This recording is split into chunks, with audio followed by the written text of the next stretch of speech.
فرمایا قل اے محبوب کریم صلی اللہ علیہ وآلہ وسلم زمانے والوں سے سوال کیجئے لمن الارض ومن فیہا کہ اے لوگوں بتاؤ تو صحیح کون ہے اس زمین کا بادشاہ، کون ہے جو کچھ اس زمین میں ہے کس کی ملکیت میں ہے، ان کنتم تعلمون اگر تم بتاؤ کہ کون ہے ان ساری چیزوں کا مالک۔ خود ہی مالک نے جواب دیا، فرمایا سیقولون للہ، اے محبوب وہ سارے پکار کر کہیں گے اللہ ہی ہے جو زمین کا بھی بادشاہ ہے، زمین کے اندر جو کچھ پایا جاتا ہے وہ اس کا مالک ہے۔ فرمایا اگر وہ کہیں سیقولون للہ اور وہ کہیں گے کہ اللہ ہی ہے ان ساری چیزوں کا بادشاہ، قل افلا تذکرون تو فرمایا پھر انہیں کہنا کہ کیا تم نصیحت نہیں پکڑتے ہو۔ قل اے محبوب پھر دوسرا سوال کیجئے من رب السماوات والارض، کون ہے زمین و آسمان کا بادشاہ،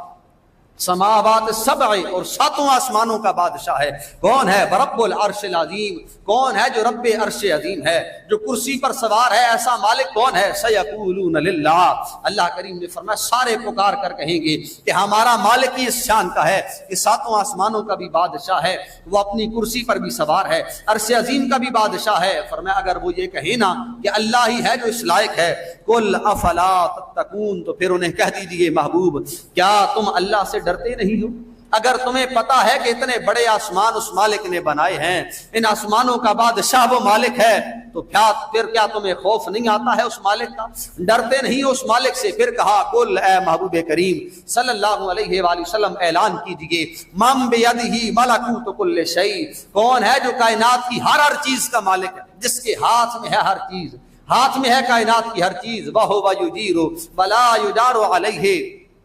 اور وہ مجھے اور آپ کو پناہ دینے والا ہے، ہر چیز کو پناہ دینے والا ہے، وَلَا يُجَارُ عَلَيْهِ فرمایا اگر وہ پناہ نہ دے تو کائنات میں کوئی پناہ نہیں دے سکتا ہے، وہ پناہ نہ دے تو سگا باپ بھی پناہ نہیں دے سکتا ہے، اگر وہ پناہ نہ دے تو حضرت نوح جیسا وہ نبی جسے آدم ثانی کہا جاتا ہے وہ بھی پناہ نہیں دے سکتے ہیں، ہماری کیا حیثیت ہے، وَلَا يُجَارُ عَلَيْهِ إِن كُنتُمْ تَعْلَمُونَ فرمایا کیا تم یہ بات جانتے ہو کہ اس رب کے علاوہ کوئی پناہ دینے والا نہیں ہے، اور کون ہے یہ پناہ دینے والا؟ وہ کہیں گے سیقولون للہ، سرکار نے فرمایا لوگ کہیں گے ہاں ہاں وہ ہمارا مالک ہے جو کائنات میں سارے جہانوں کا بادشاہ بھی ہے، جس کے علاوہ کوئی پناہ دینے والا نہیں۔ اللہ کریم نے فرمایا قل اے محبوب پھر انہیں کہیے فَأَنَّا تُسْحَرُونَ پھر کیوں بہک جاتے ہو، پھر کیوں بھٹک جاتے ہو رب کے حکم کے خلاف، پھر کیوں جاتے ہو مالک کے حکم کے خلاف؟ آؤ اور سر جھکاؤ اس مالک کی بارگاہ میں جو تمہاری عبادتوں کا مستحق ہے۔